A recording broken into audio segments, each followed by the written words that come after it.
अस्सलाम वालेकुम शराय दस्तूर से मैं हूं अब्दुल क़य्यूम सिद्दीकी और आप हैं AQS के साथ। मेरे साथ नासिर इकबाल साहब और हसनात मलिक। आज ऑडियो लीक इंक्वायरी कमीशन के ख़िलाफ़ जो आबिद ज़ुबैरी और इमरान ख़ान और दीगर की जो दरख्वास्तें थीं उनके ऊपर समाअत हुई और आज की समाअत महदूद रही।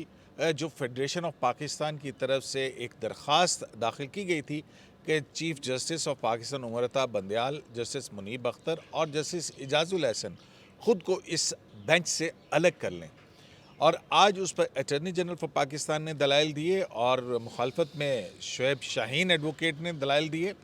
अटॉर्नी जनरल का ये कहना था कि जो कॉन्फ्लिक्ट ऑफ इंटरेस्ट है, उन्होंने जो जजेस कोड ऑफ कंडक्ट का आर्टिकल 4 उसके ऊपर एम्फेसिस किया और कहा कि ये कॉन्फ्लिक्ट ऑफ इंटरेस्ट है, मैं बाइस की तरफ नहीं जा रहा, और जुडिशल साइड के ऊपर रेमेडी मौजूद है कि अगर चीफ जस्टिस ना भी हों तो उनके अलावा जज जो हैं वो बैठ के इसको सुन सकते हैं। ताहम एडमिनिस्ट्रेटिव साइड के ऊपर ये चीफ जस्टिस का बेंच बनाने का ही इख्तियार है। जबकि जो शुएब शाहीन है, आज उन्होंने दरख्वास्त तो बेंच से अलग होने की थी, लेकिन उन्होंने ये बात एलेज की कि जो रियासती इदारे हैं वो दरअसल इस ऑडियो टैपिंग के पीछे हैं। उन्होंने बराह रास्त ये बात की और ये बादियुन नज़र का लफ्ज़ भी इस्तेमाल नहीं किया, और हैरत की बात ये थी कि बेंच की तरफ से भी उनसे कोई ऐसा सवाल नहीं पूछा गया। शुएब शाहीन ने तकरीबन 45 मिनट दलाइल दिए और बिल्कुल खामोशी से 5 रुकनी बेंच ने उसको सुना, जबकि अटॉर्नी जनरल के दलाइल पर जो है वो मेरा ख्याल है कि बहुत ही महदूद जो है वो दलाइल का वक्त था, लेकिन ज़्यादातर जजेस की तरफ से और बिलखुसूस जस्टिस मुनीब अख्तर की तरफ से सवालात आते रहे। तो आज चीफ जस्टिस ऑफ पाकिस्तान का क्या कहना था, और क्या जस्टिस बंदयाल, सिर्फ जस्टिस बंदयाल इस बेंच से अलग होंगे या नहीं होंगे, या तीनों जज साहिबान होंगे या नहीं होंगे। आज की समाअत के बाद चीफ जस्टिस ने अटॉर्नी जनरल फॉर पाकिस्तान की एडवोकेसी की तारीफ़ की और शुएब शाहीन के भी दलाइल को बहुत खूबसूरत कहा। हमारा तजर्बा तो ये है कि जब वो किसी वकील के दलाइल को बहुत ज़्यादा अप्रिशिएट करते हैं तो फ़ैसला उसके हक़ में नहीं आया करता।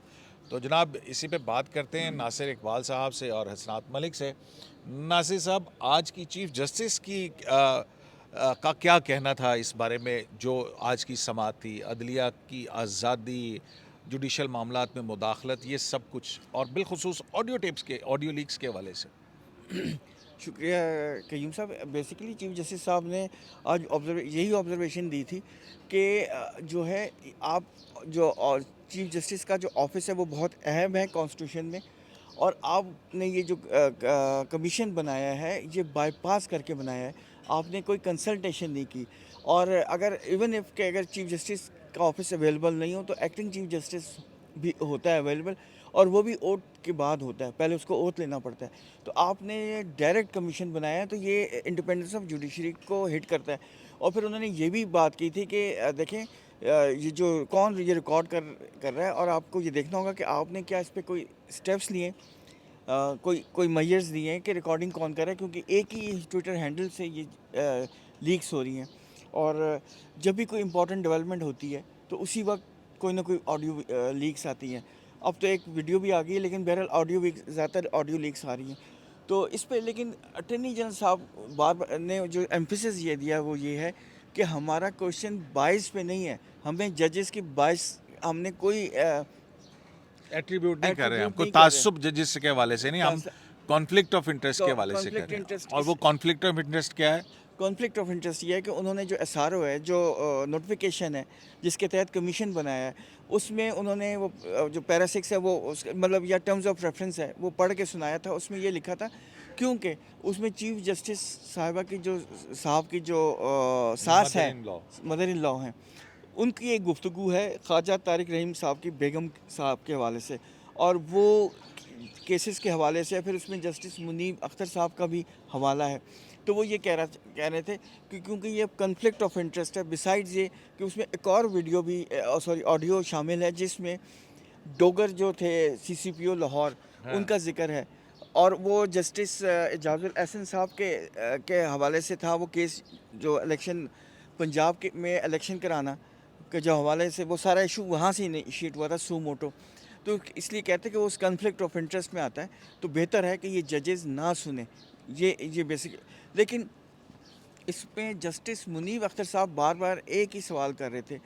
वो कहते हैं कि आपने जो कमीशन का जो TOR है उसको अगर आप पढ़ें तो उस पर लिखा है कि आपने कमीशन बनाया ही इसलिए है कि आप उसकी वेरासिटी को जानना चाहते हैं। तो जब आपको वेरासिटी का पता ही नहीं है तो फिर इंटीरियर मिनिस्टर साहब क्यों तक प्रेस कॉन्फ्रेंसेस कर रहे हैं और उस पर एलिगेशन लगा रहे हैं, और एक जो है ना कैबिनेट के मिनिस्टर्स आके बाकायदा प्रेस कॉन्फ्रेंसेस कर रहे हैं और जजेस के ऊपर एस्पर्जन उस पर कास्ट हो रही है। ये क्यों किया जा रहा है? तो अटर्नी जनरल पूछ लेते कि आपने कोई इमोजी भेजा था? हाँ, ये तो अब ये तो उस जस्टिस कन्वर्सेशन में मुनीब से पूछ लेते कि आपने कोई इमोजी भेजा था? कन्वर्सेशन में ये बात शामिल है हाँ। कि इमोजी। अब ये तो कमीशन जब अगर अच्छा, चल अटर्नी पड़ा जनरल तो गया, ठीक हो गया। तो हसनात, अब शुएब शाहीन का मुखालफत में दलाइल, क्योंकि अटर्नी जनरल ने तो जो 2 जजमेंट्स के ऊपर लाके, एक Akram Sheikh versus federation of Pakistan, एक बेनज़ीर जिसके अंदर जो है वो नहीं, वो तो बेनज़ीर भुट्टो वाली जजमेंट के ऊपर तो जस्टिस मुनीब ने इन्हिसार किया था। अब वो आएगा आर्गूमेंट्स के अंदर कि शुएब शाहीन ने उस पर इन्हिसार किया, ठीक है। अच्छा, तो उसमें और इफ्तिखार मोहम्मद चौधरी साहब की जो अरसलान इफ्तिखार वाला कमीशन जो है वो बना था, हाँ, तो उसमें उन्होंने कहा कि जी चीफ जस्टिस अलहदा हो गए थे उससे, तो हम भी यही चाहते हैं आप भी अलहदा हो जाएं क्योंकि कॉन्फ्लिक्ट ऑफ इंटरेस्ट है। तो जो शुएब शाहीन साहब हैं वो मुख्तलिफ जगह पे जा रहे हैं, वो कॉन्फ्लिक्ट ऑफ इंटरेस्ट पे नहीं, वो बाइस के ऊपर जितने भी आज उनके आर्गूमेंट थे, जिस हवाले से भी थे, उन्होंने मुख्तलिफ जजमेंट्स के हवाले दिए, तो वो बाइस के ऊपर हैं। उसमें नवाज शरीफ केस, बेनज़ीर और अपना जो है वो फिर जस्टिस काजिफा ईसा केस के हवाले से। तो एक्चुअली तो शुएब शाहीन साहब ने बग़ैर किसी सबूत के रियासती इदारों को आज मुलायन नहीं किया उसके अंदर। देखिए, शुएब साहब काफ़ी एग्रेसिव नज़र आए और बड़े उन्होंने आज तैयारी भी काफ़ी की हुई थी। मेरा ख़्याल है ये बड़ी बात है जब अलम उठाने वाले बाबर अमान, जिन्होंने सबसे पहले पटिशन दायर की, वो यहाँ मेरा ख्याल है मुल्क से बाहर हैं। अली ज़फ़र साहब भी पत्नी हैं या नहीं, तो शुएब शाहीन साहब जो हैं इस वक्त PTI को कहें या चीफ जस्टिस साहब की सपोर्ट में, अगर हलावल दस्ता TVP भी वो सपोर्ट कर रहे हैं, यहाँ भी आके और खुल के पहली दफ़ा वो गए कि एस्टेब्लिशमेंट को भी क्वेश्चन कर रहे हैं। बड़ा कम हुआ है इस वक्त। वैद हैं आबिद ज़ुबैरी साहब से भी आगे लीड जो है वो शुएब शाहीन ले रहे हैं इस वक्त, वैद वकील है। बाकी और जैसे काजी फैसल पे भी सवाल उठाया उन्होंने कि मुनासिब होता वो कमीशन में ना होते। क्यूम साहब उस पर तो अलहदा वो मैं बाद में आऊँगा। नहीं, मुझे एक बात बताए ना कि जैसे ये बात सवाल हो रहे थे जज साहिबान की तरफ से कि जो वेरासिटी ऑफ ऑडियो लीक्स हैं उसको तो डिटर्मिन ही नहीं किया गया, तो ये एकदम से रियासती इदारों के ऊपर प्रेमे फेशाई का लफ्ज़ भी इस्तेमाल नहीं किया, और जब उन्होंने ये उनके ऊपर ये इल्ज़ाम एट्रीब्यूट किया तो जज साहिबान की तरफ से तो कोई क्वेरी नहीं आई कि आप किस बुनियाद पे ये इल्ज़ाम लगा रहे हैं। देखें, मैं मुझे दौर याद आ रहा है इफ्तिखार चौधरी साहब के दौर में भी कुछ 2-4 वकील होते थे जो हर दफ़ा आ जाते थे पटिशनें, और वो तैयार, ख़ासकर रावलपिंडी से आते थे, हमारे दोस्त थे जो भी, और वो पब्लिक इंटरेस्ट के केस थे, चाहे वो मुशर्रफ को प्रोसिक्यूट करना या और भी। तो वो अब लगता है कि वो ही काम जो है वो सुप्रीम कोर्ट बार के सपुर्द हो गया है। सुप्रीम कोर्ट बार या इस्लामाबाद हाई कोर्ट बार? नहीं, सुप्रीम कोर्ट बार है ना, बेसिकली वकील हैं शुएब साहब, आबिद ज़ुबैरी साहब हैं, और सुप्रीम कोर्ट बार में प्रोफेशनल ग्रुप। इस वक्त जो प्रोफेशनल ग्रुप है वो महसूस ऐसा लग रहा है कि वो सुप्रीम कोर्ट के एक धड़े की प्रॉक्सी है। मतलब है कि वो पटिशनें जिस तरीके से आर्गू की जाती हैं और वो जो इस तरीके से आगे से आप कहते हैं जवाब सवाल ही नहीं होता। हामिद खान साहब इमरान खान साहब के वकील हैं मुख्तलिफ अहम मुकदमों में, और हामिद वैसे खान भी वो साहब एक ग्रुप के- का ग्रुप जो है वो प्रोफेशनल ग्रुप कहलाता है ना, ये मैं एक और बता दूं। देखें, और उसमें जी, उसके बाद आप कंटिन्यू रखिएगा।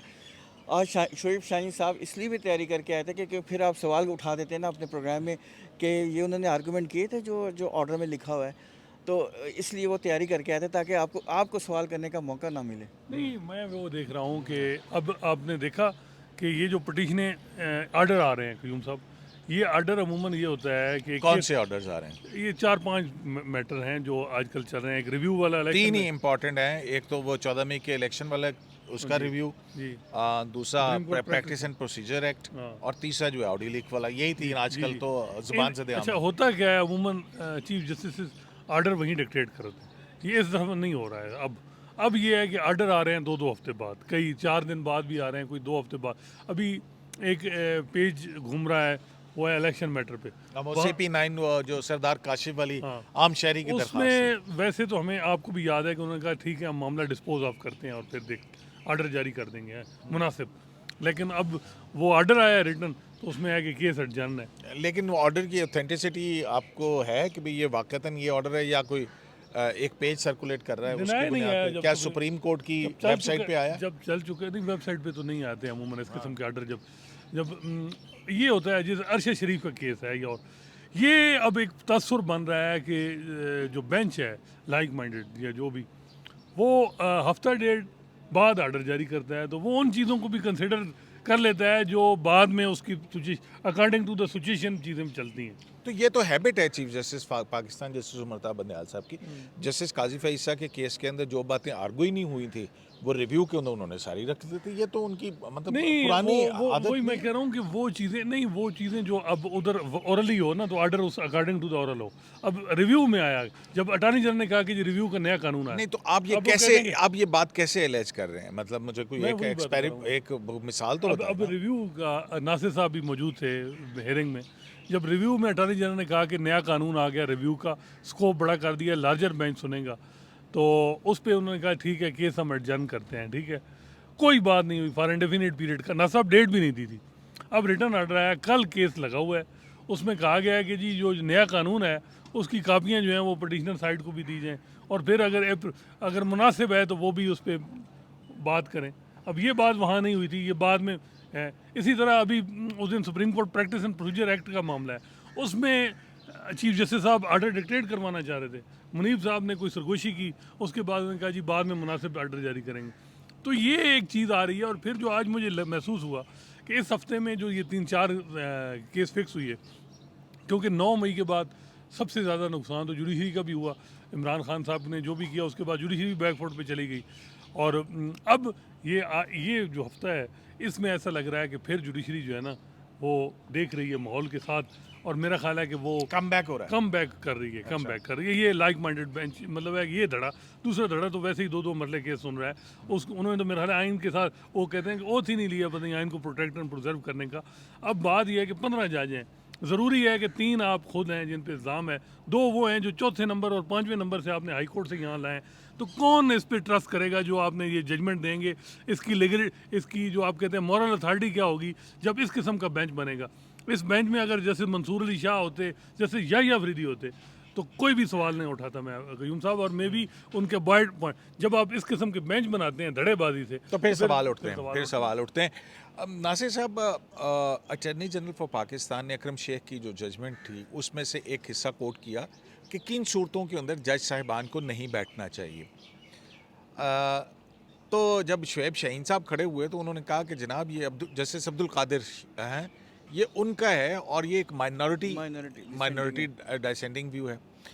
और इसी केस की समाअत के दौरान जो पहला ऑर्डर आया था ऑडियो लीक्स वाला, नासिर साहब, राइट टू प्राइवेसी के हवाले से जस्टिस मुनीब अख्तर ने जस्टिस मंसूर अली शाह की जजमेंट का हवाला दिया था, तो वो भी तो एक माइनॉरिटी जजमेंट थी। तो अब कैसे इसको इक्वेट करेंगे? मतलब ये कबूल करेंगे, एक नहीं करेंगे, क्या मतलब क्या फटा आपको याद है ना कि वो ये हेयरिंग के दौरान ही एक दफ़ा इस पर बहस भी हुई थी, तो ऑब्जर्वेशन यही आई थी कि ये appeal to the conscious of the next generation होती है। जो डिसेंडिंग नोट है वो that is the appeal to the consciousness of next generation, यानी कि जो फ्यूचर के लोग हैं या जनरेशन है वो देखें कि क्या वो बात ठीक थी, क्योंकि हर टाइमिंग डिफरेंट होती रहती है ना, स्टैटिक चीज़ तो कोई भी नहीं होती, एवॉल्विंग होती है ना हर चीज़। अब मतलब वो हो सकता है मंसूर अली शाह साहब का वो माइनॉरिटी व्यू, अब वो 5 जज साहबान का एक मेजॉरिटी व्यू आ जाए। लेकिन देखें मंसूर अली शाह साहब ने जो भी कहा था वो तो मतलब वो अपील करती है, दिल को वैसे भी लगती है कि उनका देखते नहीं हालात चेंज हो जाते हैं। जब जस्टिस काजी फैसा के वकील कहते थे कि जी जो जस्टिस काजी फैसा पे रेफरेंस है वो इंडिपेंडेंस ऑफ जुडिशरी पे अटैक है, इंडिपेंडेंट जजेस को टारगेट किया जा रहा है। तो उस वक्त कहा जाता था कि सच ले लाना है, अब कहा जाता है कि ये जो आज बाईपास सच छुपाना है। नहीं, अब ये कहा गया है कि बाईपास जिस तरह चीफ जस्टिस को किया गया, हाँ, तो ये इंडिपेंडेंस ऑफ जुडिशरी पे अटैक है। और काजी साहब कहते हैं, उन्होंने कुरानी आयत का हवाला दे के कहा कि सच साबित ला। तो ये चेंजेस वो नासिर साहब, ये रफ- क्या चीज़ है कि दिन जब change होते भी रहते हैं। जब भी किसी के हवाले से कोई बात होती है तो कोई मीडिया जो है वो आज़ादी इजहार की राय के पीछे छुप जाता है, कोई मज़हब की आज़ादी के पीछे छुप जाता है, कोई अदलिया की आज़ादी के पीछे छुप जाता है। तो ये क्या है? मतलब इमरान खान साहब आजकल अपना जो 9 मई के वाक़यात जो है वो उसकी जमहूरियत और rule of वो रूल ऑफ लॉ के ऊपर बड़ा जोर दे रहे हैं और इंसानी हकूक़ की खिलाफ वर्जियों के पीछे छुप रहे हैं। ये क्या कहानी है? कयूम साहब, हमले करी जाओ तो इंसानी हकूक़ की खिलाफ वर्जियों में छुप जाओ, ये सारा ये क्या एटीट्यूड है? मैं मतलब मुझे बताएंगे। कयूम साहब, आपके याद होगा कि जब प्राइम मिनिस्टर थे इमरान खान, तो उस वक्त भी इंसानी हकूक़ की वायलेशन हो रही थी ना। तो उस वक्त उनको जब ये बात याद दिलाई जाती थी तो वो उसको इग्नोर, मतलब आपको याद है मोतीउल्लाह जान साहब को नहीं उठाया गया था। और इसी तरह बेशुमार इस तरह के इवेंट्स हुए थे। जो भी है, 5 महीने अंदर और जो 2 साल आर्टिकल्स आपको याद होगा कि जब इसी भी उत्तरवा दिए, सी क्लास का भी वो वैसे किया, शाह महमूद वो कुरैशी सारा कहाँ रह रहे हैं जी? पता नहीं अच्छा, कहाँ तो रह रहे अभी हैं, मेरा बताएं, सवाल आपके पास का- कोई खबर है? अभी मेरा नहीं, सवाल- अभी मेरा बताएं। सवाल- अभी मेरा नहीं, वैसे जवाब डाल- खत्म नहीं हुआ। हाँ। मैं ये कह रहा हूँ कि किसी अखबार में सख्त एडिटोरियल आ जाता था तो इश्तार भी उधर रुक जाते थे। तो मतलब उस वक्त देखें, असूल एक होता है ना, असूल ये नहीं होता कि आप अपनी मर्ज़ी के मुताबिक उसको मेंड कर लें कि अभी वो ठीक नहीं है और अब ठीक है। तो ये नहीं होता, आपने एक ही असूल को कंसिस्टेंट होना ज़रूरी है। तो आपका क्या ख्याल है कि चीफ जस्टिस उमर अता बंदयाल साहब अदलिया की आज़ादी के प्रिंसिपल के पीछे छुपने में कामयाब हो जाएंगे ये ऑडियो लीक्स नहीं नहीं, देखें के मामले के ऊपर? इसमें इंडिपेंडेंस ऑफ जुडिशरी का मसला तो सिर्फ ये है ना कि उसका प्रॉब्लम ये होता है कि आम लोगों का ट्रस्ट ख़त्म नहीं होना चाहिए। सबसे अहम बात ये होती है, इंडिपेंडेंस ऑफ जुडिशरी का मतलब यही है।